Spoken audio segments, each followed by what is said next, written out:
Estamos en la hoja 12, carilla A, en el primer renglón, las últimas 3 palabras. La última de las 3 respuestas que vimos en la clase anterior se refirió al Bet HaKnesset de las ciudades y de los pueblos. Y nos dijo que Bet HaKnesset, que es de las grandes ciudades, no se le aplican sobre él las leyes de Tum'at Zarat, de impureza por tener manchas en las paredes, ya que no tiene dueños específicos y notorios, al estar a disposición de toda la gente de la ciudad y de los alrededores que suelen venir a las grandes ciudades. Pregunta al respecto a la Gemara, de Kerahim, ¿en Mitameban Negaim? ¿Y acaso las que pertenecen, los Batei Knesset de estas grandes ciudades, no se le aplican las leyes de Zarat? Beatania, si tenemos escrito en la siguiente Beraitá, Ahuzatchem, la Torah dijo, Benatati nega Zarat, bebet eres Ahuzatchem. Yo enviaré estas manchas a las viviendas que se encuentran en vuestras posesiones. Ahuzatchem, Betamea Benegaim, Ben Yerushalayim, Betamea Benegaim.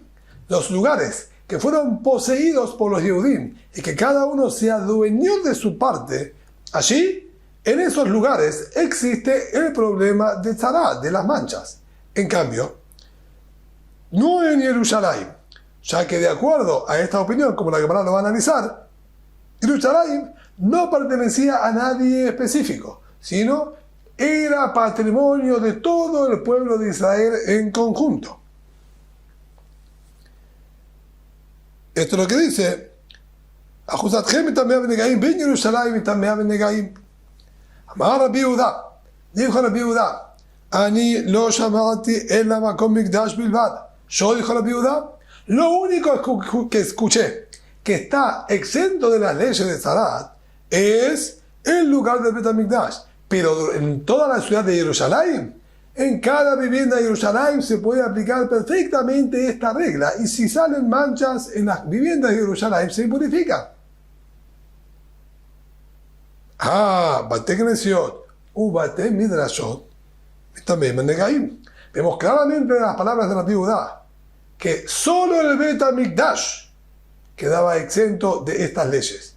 Pero lugares de tefilá y lugares de estudio se aplican también las leyes de Zarat. Entonces no es como acabamos de decir que en los Kerahim las grandes ciudades están exentos. Jerusalén era una ciudad céntrica. Y está diciendo que sí se le aplicaba Zarat. Solo el Bet HaMikdash quedaba eximido. De Afagaz de Kerahim, y no es por más que Jerusalén es una ciudad importante. Ima, dice la Gemara, hay que decir, Amar Biuda, Anilo Shamati la Makom Mekudash Bilbad. Hay que decir que Rabbi Yehuda no dijo Makom Mikdash, el lugar del templo, del Bet HaMikdash. Makom Mekudash, los lugares consagrados, los lugares que tienen santidad, que eso incluye también los lugares de estudio y lugares de tefilá, que son llamados Mikdash Me'at, que son llamados pequeños santuarios. Todos ellos están exentos de las leyes de Zarat. Muy bien, entonces, la pregunta que teníamos contra los Batei Knesset de las grandes ciudades no está más. También en ellos se está exento del Zarat. Perfecto. Ahora bien, dice la Gemara, quiero comprender la discusión. ¿Por qué uno dice, en Jerusalén se aplican las leyes de Zarat, y el otro dijo que no? De Maika me fregué, ¿cuál es el punto de discusión? Tanakama Sabar Jerusalén no Nithalekar Shebatim. Tanakama, que dijo que todo Jerusalén está exento porque sostiene no fue repartido Jerusalén para ninguno de los Shebatim, ninguno de las tribus recibió parte en Jerusalén, sino esto quedó para uso en conjunto de todo Am Israel, no hay un dueño específico, entonces está exento, porque la Torah dijo las posesiones que tengan ustedes. Ve a la viuda Sabar Jerusalén Nithalekar Shebatim. Y la viuda por su parte sostiene que Jerusalén también fue repartida a Shebatim y hubo quien se llevó su parte, como la Gemara lo va a explicar ahora inmediatamente. Hubo pelukta de Ane Tanae, como encontramos esta misma discusión en estos Tanaim que vamos a nombrar ahora más detalladamente. De Tania, estudiamos en la Baraitá lo siguiente: ¿Qué es lo que había en la parte de Yehudá? Es decir, Jerusalén fue repartida entre el Shevet de Yehudá y el Shevet de Binyamin. ¿Qué partes de Jerusalén, y más específicamente de Bet HaMikdash, se encontraban en la sección que se le dio a Yehudá? Harabait, el monte, toda la explanada que rodeaba el Bet HaMikdash, Al-Leshachot, Be'azanot, las habitaciones y los grandes patios del Bet HaMikdash, todo esto estaba construido en el territorio que se le dio al Shevet de Yehudá, a la tribu de Yehudá. El kosher Binyamin, y qué es lo que había en la parte que se le entregó de Jerusalén a la tribu de Binyamin. Ulam, la gran construcción de entrada a la parte techada del Bet HaMikdash, esa especie de preludio. Vejal, la parte construida donde se encontraba la menorá, el Shulchan de Hamapanim, el Mizbah HaZahab, Ubet Kodesh HaKodashim, y el Kodesh HaKodashim. Es decir, que lo más elevado, el Ulam, el Ejal y el Kodesh HaKodashim, donde se encontraban todos los Kelim del Bet HaMikdash, todo ese espacio estaba dentro de la parte de Binyamin.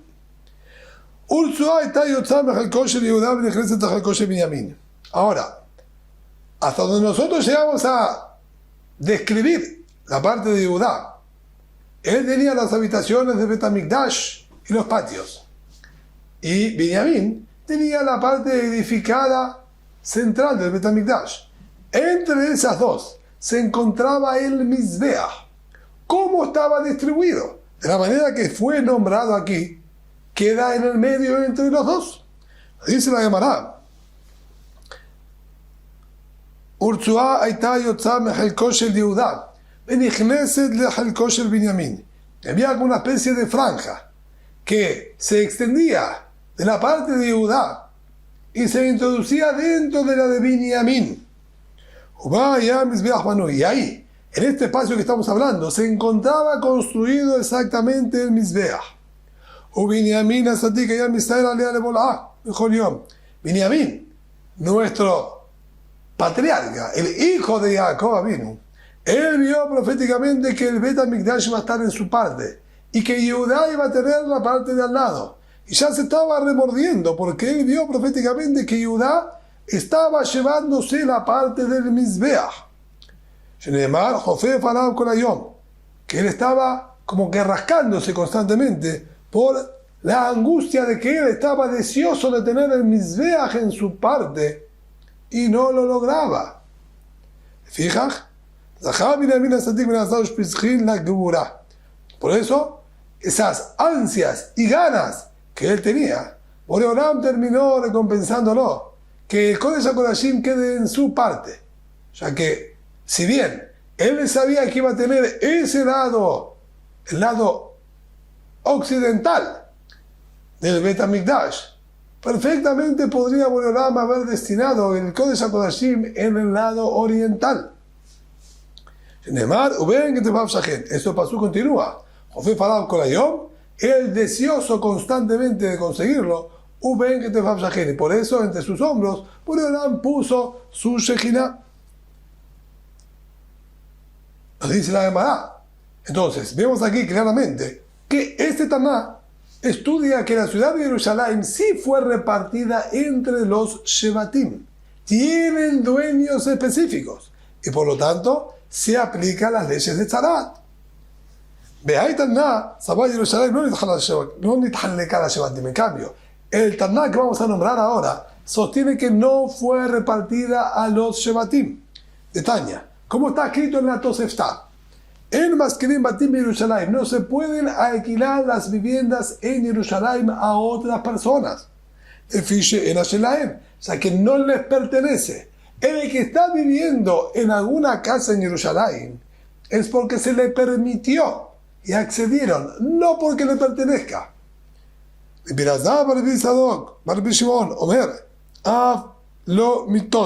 Ni siquiera las camas se pueden alquilar en Jerusalén. Jerusalén pertenece a todo el pueblo de Israel. No fue repartido a nadie y todos tienen derecho de hacer uso de él, de ella.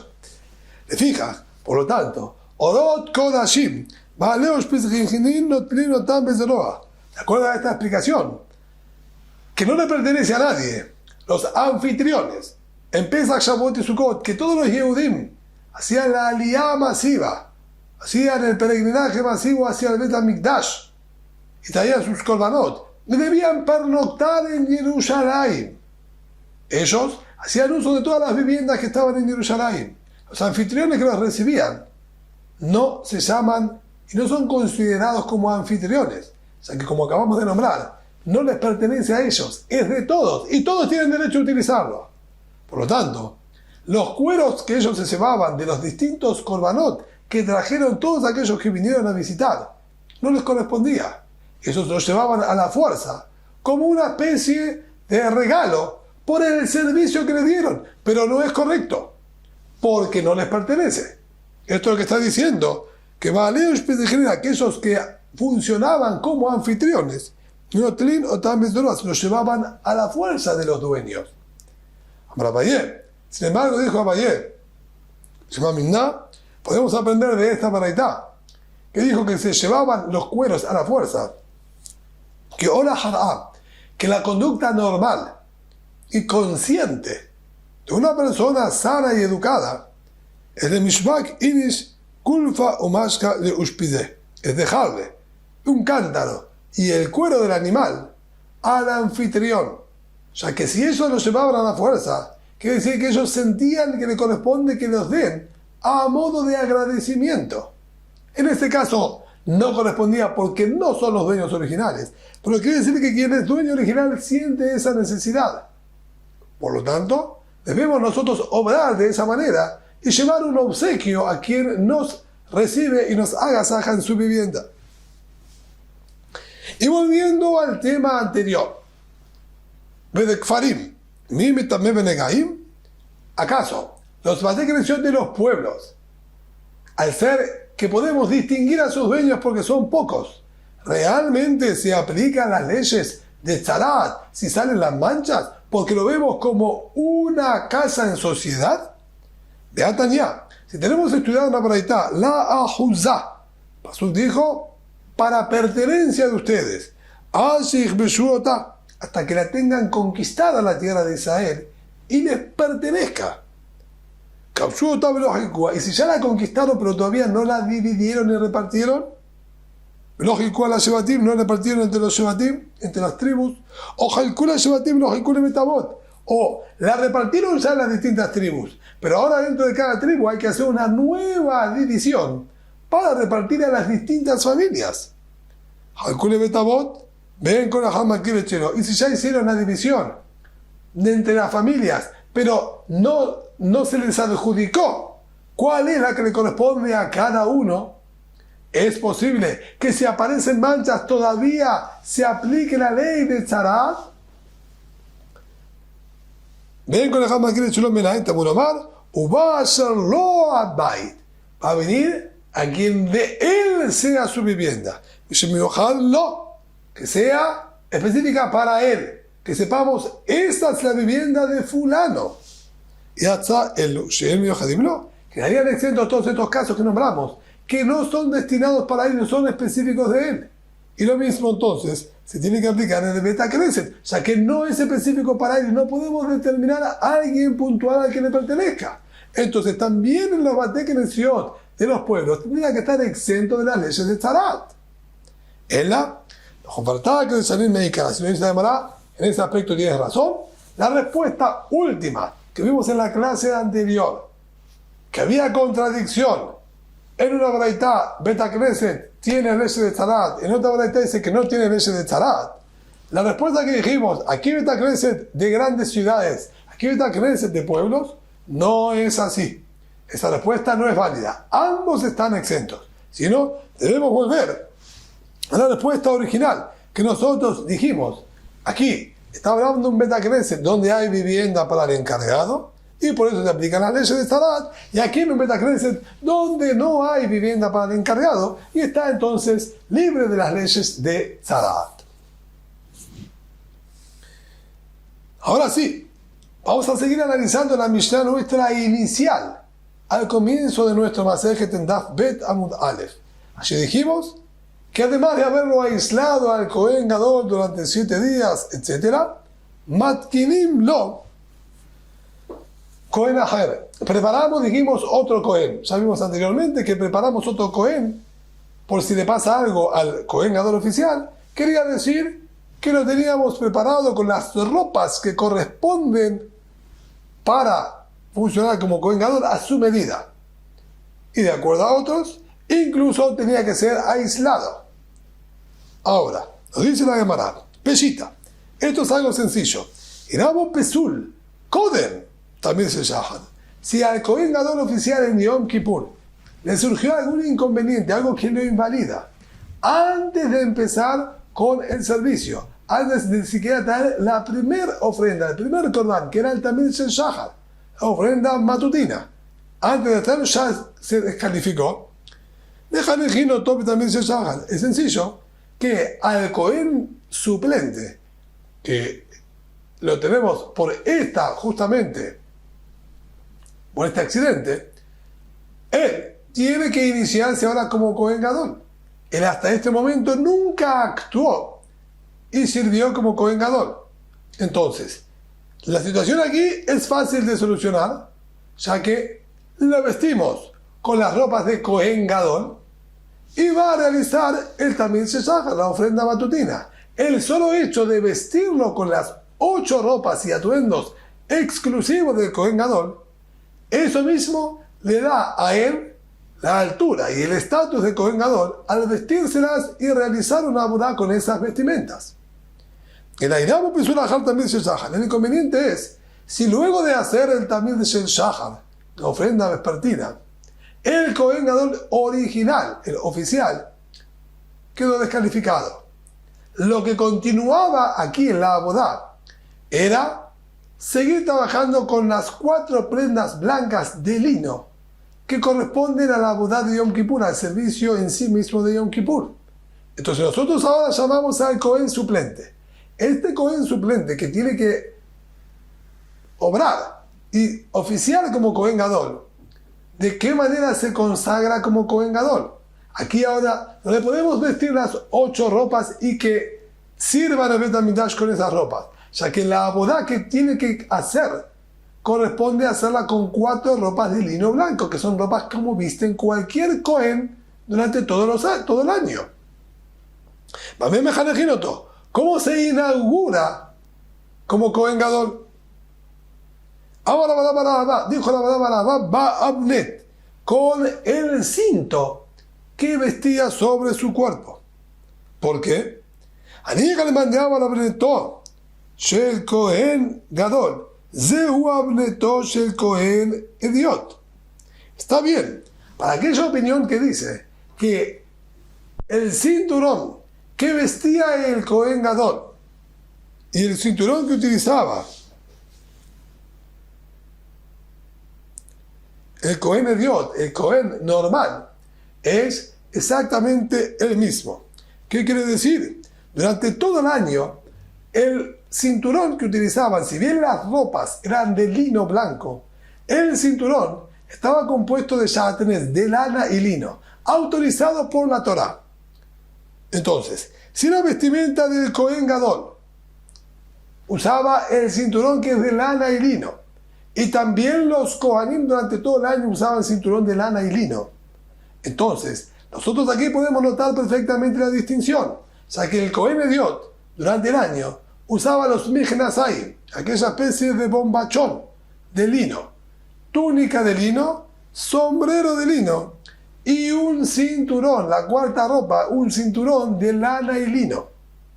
Ahora, que él estaba oficiando como Kohen Gadol, en Yom Kippur el Kohen Gadol vestía el bombachón, la túnica y el sombrero todos de lino, pero también el cinturón era de lino blanco. Entonces, tiene una vestimenta distinta a la del Cohen Ediot, a la del Cohen normal. Esta distinción es la que marca que él está oficiando como Cohen Gadol. O sea que es un abnet, un cinturón que solo utiliza el Cohen Gadol en Yom Kippur. Y con esta manera queda distinguido como Cohen Gadol.